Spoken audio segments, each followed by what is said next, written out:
प्रिय विद्यार्थियों, आज का पाठ है मीरा के पद। वितान भाग 1 कक्षा 11 के लिए। सबसे पहले मीराबाई का परिचय। कृष्ण भक्त कवियों में मीराबाई का प्रमुख स्थान है। उनका जन्म 1498 ईस्वी में मारवाड़ रियासत के कुड़की नामक गांव में हुआ था। मीराबाई का विवाह 12 वर्ष की आयु में चित्तौड़ के राणा सांघा के पुत्र कुंवर भोजराज के साथ हुआ था। ये महत्वपूर्ण बात है कि राणा सांघा के पुत्र भोजराज के साथ मीराबाई का विवाह हुआ था और मीराबाई राजघराने से संबंधित थी। शादी के 7-8 साल बाद में ही उनके पति का देहांत हो गया। उनके मन में बचपन से ही कृष्ण भक्ति की भावना जन्म ले चुकी थी, इसलिए वे कृष्ण को अपना आराध्य और पति मानती थी। यानी मीराबाई विधवा होने के बाद में भगवान श्री कृष्ण को ही अपना पति मानती थी और भगवान श्री कृष्ण ही उनके आराध्य देव थे। मीराबाई की भक्ति का भाव माधुर्य भाव है। साहित्य में माधुर्य भाव, दास्य भाव और सखा भाव ये भक्ति के भाव हैं। जिस भक्ति में साधक अपने आप को पत्नी और अपने ईश्वर को, अपने आराध्य को अपना पति स्वीकार करता है, इस प्रकार की भक्ति के भाव को माधुर्य भाव कहते हैं। ये मीराबाई का जो भक्ति भाव है ये माधुर्य भाव है। दास्य भाव में साधक अपने आप को दास और अपने ईश्वर को, अपने आराध्य को अपना स्वामी स्वीकार करता है। इस प्रकार की भक्ति को दास्य भाव की भक्ति कहते हैं। साहित्य में तुलसीदास की जो भक्ति है वो दास्य भाव की है। तीसरी सखा भाव, जिस भक्ति भाव में साधक अपने आप को अपने ईश्वर या अपने आराध्य का दोस्त मानता है, मित्र मानता है, सखा मानता है, इस प्रकार की भक्ति को सखा भाव कहते हैं। और सखा भाव की भक्ति सूरदास की है। सूरदास भगवान श्री कृष्ण को अपना मित्र या अपना सखा मानते हैं।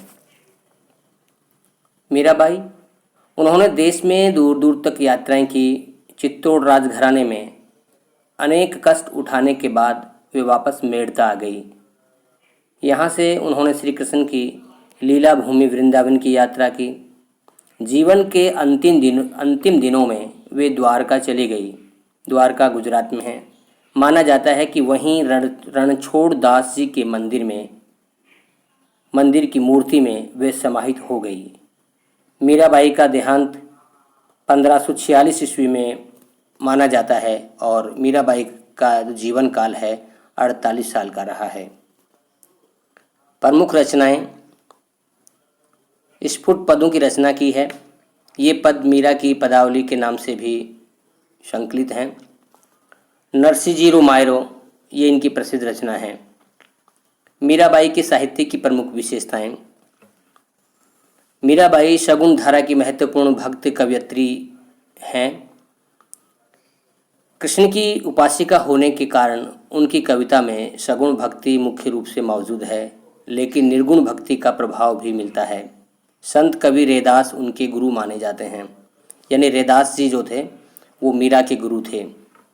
उन्होंने लोकलाज और कुल की मर्यादा के नाम पर लगाए गए सामाजिक और वैचारिक बंधनों को हमेशा इनका विरोध किया और उन्होंने पर्दा प्रथा का पालन भी नहीं किया था। मीराबाई जिस समय रही हैं उस समय पर्दा प्रथा पूरे देश में था, विशेष तौर से राजस्थान में राजघरानों में ज़्यादा था। महिलाएं बिना पर्दे के घर के बाहर भी नहीं निकल सकती थी और ऐसी परिस्थितियों का इन्होंने विरोध किया है। तो मीराबाई को हम कह सकते हैं कि नारी सशक्तिकरण के लिए पूरे भारत की ये पहली आवाज़ कह सकते हैं भक्ति काल में। पर्दा प्रथा का पालन नहीं किया तथा मंदिरों में सार्वजनिक रूप से नाचने गाने में कभी हिचक महसूस नहीं की। मीराबाई सत्संग को ज्ञान प्राप्ति का माध्यम मानती थी और ज्ञान को मुक्ति का साधन। निंदा से वे कभी विचलित नहीं हुई। वे उस युग की रूढ़िग्रस्त समाज में स्त्री मुक्ति की आवाज़ बनकर के उभरी। यानी जो उस समय जो समाज में रूढ़ी ग्रस्तता थी, रूढ़ियों को, पुरानी परंपराओं को मानने वाले थे। बहुत से हम ऐसी रिवाजों से बंधे हुए थे, पर्दा प्रथा, सती प्रथा, इस प्रकार की इन चीज़ों का मीराबाई ने विरोध किया। और माना जाता है कि मीराबाई को भी सती होने के लिए बाध्य किया गया था, मगर वो अपने पति के साथ में चिता पर नहीं जली। इस बात का उन्होंने विरोध किया। उन्होंने पर्दा प्रथा को नहीं माना, उन्होंने सामाजिक बंधनों को नहीं माना, और इस प्रकार से उस समय भी नारी मुक्ति के लिए वो आवाज़ बन कर के उभरी। भाषा शैली, मीराबाई की कविता में प्रेम की गंभीरता या प्रेम की गंभीर अभिव्यंजना है, उनमें विरह की वेदना है और मिलन का उल्लास भी। उनकी कविता में सादगी व सरलता है। उन्होंने मुक्तक गए पदों की रचना की, और जो पद गाए जाते हैं, जिन रचनाओं को गाया जाता है, कविताओं को जिनको गाया जाता है, वो फुटकर होती हैं, उनको पद कहा जाता है। और उन्होंने मुक्तक गए पदों की रचना की है। उनके पद लोक व शास्त्रीय संगीत दोनों क्षेत्रों में आज भी लोकप्रिय हैं। उनकी भाषा मूलतः राजस्थानी है, क्योंकि मीराबाई का जन्म राजस्थान में ही हुआ है। वो मारवाड़ रियासत, जो पाली ज़िले में वर्तमान उनका गांव है, कुड़की गांव, वहाँ उनका जन्म हुआ था। तो उनकी भाषा में राजस्थानी और ब्रज भाषा का मिश्रण है। कृष्ण के प्रेम की दीवानी मीरा पर सूफियों का प्रभाव भी देखा जाता है। पहला पद है,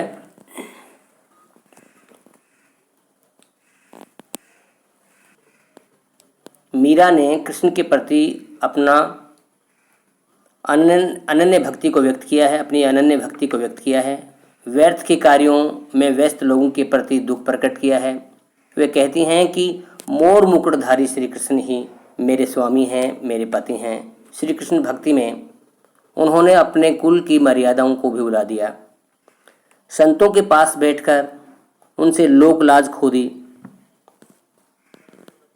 मीराबाई का पहला पद, मेरे तो गिरधर गोपाल दूसरो न कोई, जाके सिर मोर मुकुट मेरो पति सोई।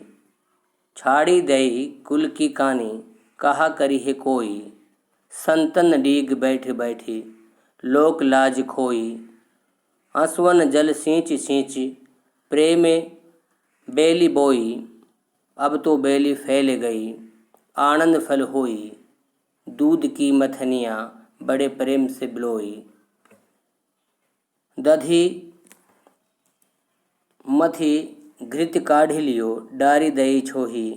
भगत देख राजी हुई जगत देख रोई, दासी मीरा लाल गिरधर तारो अब मोही। इस पद में उन्होंने भगवान श्री कृष्ण को पति के रूप में माना है तथा अपने उद्धार के लिए, अपने कल्याण के लिए वो प्रार्थना कर रही हैं।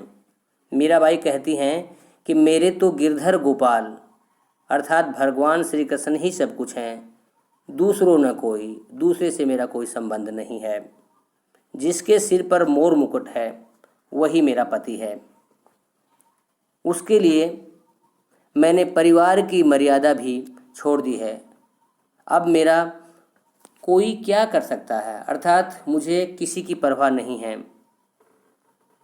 मैं संतों के डीग बैठ बैठ कर, पास बैठ बैठ करके ज्ञान प्राप्त किया है मैंने, और इस प्रकार लोक लाज भी खो दी है। मैंने अपने आंसुओं से, आंसू रूपी जल से सींच सींच करके प्रेम की बेली को बोया है। अब वह बेल फैल गई है और इस पर अब आनंद रूपी फल भी लगने लगे हैं। मीराबाई कहती हैं कि मैंने श्री कृष्ण के प्रेम रूपी दूध को भक्ति रूपी मथाने से बड़े प्रेम से बिलोया है। मैंने दही के सार तत्व, अर्थात घी के सार तत्व को तो मैंने निकाल लिया है, और छाछ रूपी जो सारहीन बातें हैं उनको मैंने छोड़ दिया है। वे प्रभु की भक्ति को देखकर, वे प्रभु के भक्तों को देख करके बहुत प्रसन्न होती हैं, और संसार के वे लोग जो मोह माया में लिप्त हैं उन्हें देख करके मीरा रोती हैं। वे स्वयं को गिरधर की दासी बताती हैं और अपने उद्धार के लिए, अपने कल्याण के लिए भगवान श्री कृष्ण से प्रार्थना करती हैं। तो इस प्रकार से पहले पद में ये भाव है, मेरे तो गिरधर गोपाल दूसरों न कोई। कि मेरे तो गिरधर गोपाल, गिरिधर गिरी को उठाने वाले, ये गिरधर और गोपाल दोनों भगवान के श्री कृष्ण के लिए ही ये दोनों शब्द हैं कि मेरे तो भगवान श्री कृष्ण ही हैं, दूसरों न कोई, और कोई दूसरा मेरा सहारा, मेरा अवलंबन नहीं है। जाके सिर मोर मुकुट, जिनके सिर पर मोर मुकुट है, जिनके मुकुट में मोर की पंख लगी हैं, मेरो पति सोई, वो ही मेरे पति हैं। यानी इस पद में मीराबाई भगवान श्री कृष्ण को ही अपना पति स्वीकार कर रही हैं। छाड़ी दई कुल की कानी, छाड़ी का मतलब छोड़ दिया है, दई कुल की कानी, मैंने कुल वंश की, परिवार की मर्यादाओं को मैंने छोड़ दिया है। कहा कहिए कोई, अब कोई कहा करे, कुछ भी कहे इस बात की, अब मीराबाई को परवाह नहीं है। उसने परिवार की मर्यादाएं और परिवार को त्याग दिया है।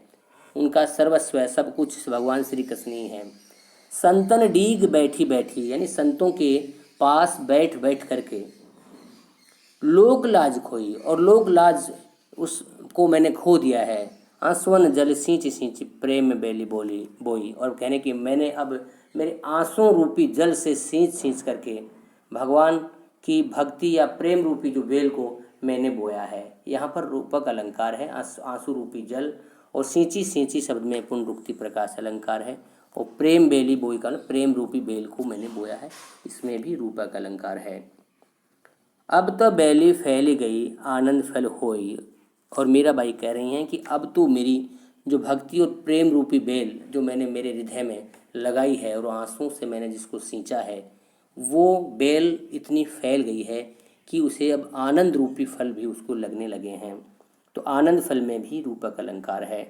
दूध की मथानियाँ बड़ी प्रेम से बिलोई, और यहाँ पर बताया है मीराबाई ने कि दूध की मथनियाँ को, जिसको मैंने बड़े ही प्रेम से बिलोया है। दधी मथी घृत का ढिलियो, और जिस प्रकार से दही को मथ करके उसमें से मक्खन निकाल लिया जाता है, घी निकाल लिया जाता है, इसी प्रकार से इस संसार में जो सारपूर्ण बातें हैं उसको तो मीरा ने अपना लिया है, और व्यर्थ की बातें जो हैं उनको उन्होंने त्याग दिया है। यहाँ पर धृति मक्खन रूपी ये प्रतीकार्थ भगवान श्री कृष्ण के लिए भी है, और जो छाछ होती है जिसमें से मक्खन निकालने के बाद में शेष बच जाती है, वो सारहीन तत्व इस संसार को बताया है। भगत देखी राजी हुई, जगत देखी रोई, और मीरा अपने स्वभाव को यहाँ पर व्यक्त कर रही हैं कि संसार में मैं भक्तों को देख करके मीराबाई राजी होती है, और जो जगत में ऐसे लोग जो मोह माया में लिप्त हैं, जो ईश्वर को भूल गए हैं, ऐसे लोगों को देख करके मीराबाई को रोना आता है। दासी मीरा लाल गिरधर तारो अब मोही, और मीराबाई पद के अंत में प्रार्थना कर रही हैं कि मीराबाई दासी हैं, जो मीरा दासी लाल गिरधर, मीरा गिरधर लाल की दासी हैं, और गिरधर लाल इससे ही वो प्रार्थना कर रही हैं कि तारो अब मोही, की हे भगवान अब मुझे आप तारो, मेरा उद्धार करो। इस पद में विशेष बातें, मीरा कृष्ण भक्त के लिए परिवार व समाज की परवाह नहीं करती हैं, वो परिवार की मर्यादाओं को छोड़ चुकी हैं। मीराबाई की भक्ति के प्रति अनन्यता व समर्पण भाव व्यक्त हुआ है। अनुप्रास अलंकार की छटा इस पद में देखने को मिलती है। बैठी बैठी, सींची सींची, इस जगह पुनरुक्ति प्रकाश अलंकार है, और पूरे पद में प्रेम भाव है जिसको हम माधुर्य गुण कहते हैं। राजस्थानी मिश्रित ब्रज भाषा का सुंदर प्रयोग हुआ है। मोर मुकुट, प्रेम बेली, आनंद फल, ये शब्द जहाँ लिखे हुए हैं वहाँ पर रूपक अलंकार है।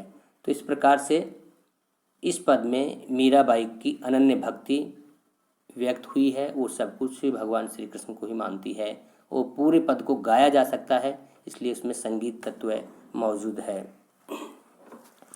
दूसरा पद है, पग घुंघरू बांधी मीरा नाची, मैं तो मेरे नारायण सूं, आप ही हो गई सांची, लोग कहे मीरा भई बावरी, नाथ कहे कुल नासी, विष का प्याला राणा भेजो, यहाँ पर मिसप्रिंट है, विष का प्याला राणा भेजो, पीवत मीरा हांसी, मीरा के प्रभु गिरधर नागर, सहज मिले अविनाशी। मीरा के मन के भाव इस पद में है। पग घुंघरू बांधे मीरा नाची, पाँव में घुंघरू बांध करके मीरा नाची हैं। वो भगवान श्री कृष्ण के लिए उनकी मंदिरों में, उनकी मूर्ति के सामने वो नाचती हैं। मेरे तो मैं तो मेरे नारायण सु आप ही हो गई सांची, कि मैं पाँव में घुंघरू बांध करके मीरा जब नाचती हैं तो लोग उसको पागल कहते हैं, बावली कहते हैं, उसको झूठी कहते हैं। पर मीरा कह रही हैं कि मैं तो मेरे भगवान की निगाहों में, मैं तो मेरे नारायण सु आप ही हो गई सांची, कि लोगों की दृष्टि में चाहे मैं सच्ची नहीं हूँ, लोगों की दृष्टि में चाहे मैं पागल हूँ, पर मैं मेरे नारायण, मेरे ईश्वर की दृष्टि में या मेरे के लिए मैं आप ही हो गई सांची। मैं तो मेरे नारायण सु आप ही हो गई सांची।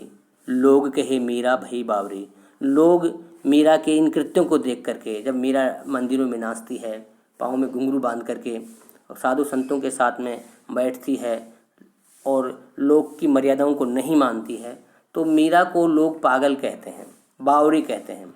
लोग कहे मीरा भई बावरी, लोग कहते हैं कि मीरा बावरी हो गई है। न्यात कहे कुलनासी, न्यात का मतलब परिवार के लोग, रिश्तेदार लोग, न्यात तो कहते हैं कि ये तो कुल का विनाश करने वाली है, कुल की मर्यादाओं का विनाश करने वाली है।